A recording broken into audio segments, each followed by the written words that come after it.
आणि आता राष्ट्रवादीच्या गोटातून एक मोठी बातमी समोर आली आहे। जयंत पाटील वर्षा बंगल्यावर दाखल झालेले आहेत। राष्ट्रवादी शरदचंद्र पवार पक्षाचे नेते जयंत पाटील हे फडणवीसांच्या भेटीला पोहोचलेत।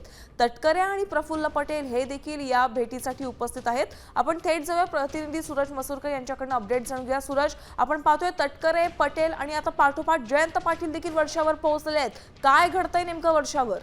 निश्चितच राजकीय वर्तुळातली ही सगळ्यात मोठी बातमी म्हणावी लागेल, कारण शरद पवार गटाचे जयंत पाटील जे आहेत ते आता वर्षावरती मुख्यमंत्री देवेंद्र फडणवीस यांची भेट घेण्यासाठी दाखल झालेले आहेत। याच्या आधी प्रफुल्ल पटेल असतील, सुनील तटकरे असतील, हे देखील वर्षावरती दाखल झालेले होते। त्यामुळे कुठेतरी अजित पवार गटाचे दोन बडे नेते आणि शरद पवार गटाचा एक बडा नेता हा आता वर्षावरती, हे तिन्ही जे बडे नेते आहेत ते वर्षावरती दाखल झालेले आहेत। आज आपण जर का पाहिलं तर सकाळपासूनच राष्ट्रवादीतील जी अंतर्गत धुसफूस होती किंवा अंतर्गत ज्या काही घडामोडी होत्या त्या चव्हाट्यावरती आलेल्या होत्या आणि त्यानंतर वेगवेगळ्या राजकीय प्रतिक्रिया उमटलेल्या होत्या आणि त्यानंतर आता या वर्षा निवासस्थानी झालेल्या भेटीगाठी, त्यामुळे नेमकं आता या भेटीगाठीमधून नेमकं काय पुढचं राजकीय रणनीती ठरणार आहे, पुढची राजकीय गणित काय असणार आहेत, आता हे पाहणं महत्वाचं असणार आहे। पण आपण जर का बघतोय की ही जी शरद पवार गटाचे जे बडे नेते जयंत पाटील हे जे आता या ठिकाणी आलेले आहेत, त्यामुळे कुठेतरी एक राजकीय वर्तुळात खूप मोठी जी आहे ती एक आता चर्चा रंगलेली आहे। सूरज, आपण पाहतोय राष्ट्रवादीच्या पक्षातील धुसफूस अनेकदा चव्हाट्यावर आलेली आहे। आज देखील असंच काहीसं पाहायला मिळालं।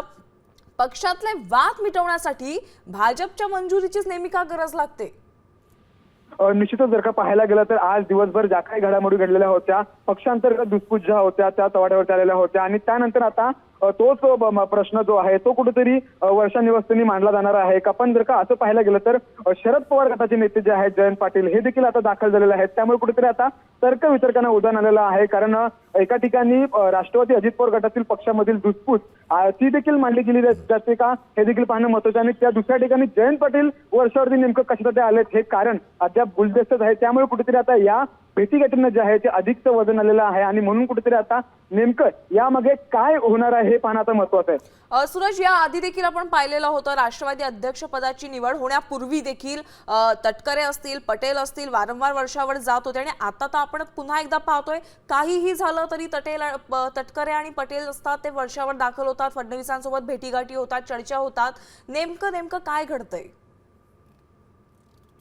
या आधी देखील प्रफुल्ल पटेल असतील, सुनील तटकरे असतील यांनी वारंवार मुख्यमंत्री देवेंद्र फडणवीस यांची भेट घेतलेली होती। या आधी ज्या काही राजकीय घडामोडी घडलेल्या होत्या आणि आज देखील राजकीय घडामोडी घडल्या आणि आज देखील या भेटीगाठी, मात्र या भेटीगाठीमध्ये जयंत पाटील यांनी येऊन कुठेतरी एक मोठा राजकीय भूकंप घडवलाय का, अशी देखील आता राजकीय वर्तुळात चर्चा आहे। कारण राष्ट्रवादीमध्ये जेव्हा राष्ट्रवादी अजित पवार गटामध्ये जेव्हा काही घडामोडी घडलेल्या आहेत तेव्हा सुनील तटकरे असतील आणि प्रफुल्ल पटेल असतील हे वर्षावरती गेलेले आहेत। मात्र आता जयंत पाटील येण्याचं नेमकं कारण काय आहे ते कारण अद्याप गुलदस्त्यात आहे। त्यामुळे कुठेतरी आता यानंतर या भेटीगाठीनंतर नेमकी राजकीय बातमी यामध्ये काय आहे ते देखील आता पाहणं महत्त्वाचं असणार आहे। सूरज, राज्य मंत्रिमंडळ विस्ताराकडे देखील सर्वांचं लक्ष लागलेलं आहे। राष्ट्रवादी काँग्रेसकडून मोठे फेरबदल होण्याची शक्यता वर्तवली जाते। त्या दृष्टीने या बैठकीमध्ये काही चर्चा होऊ शकते का?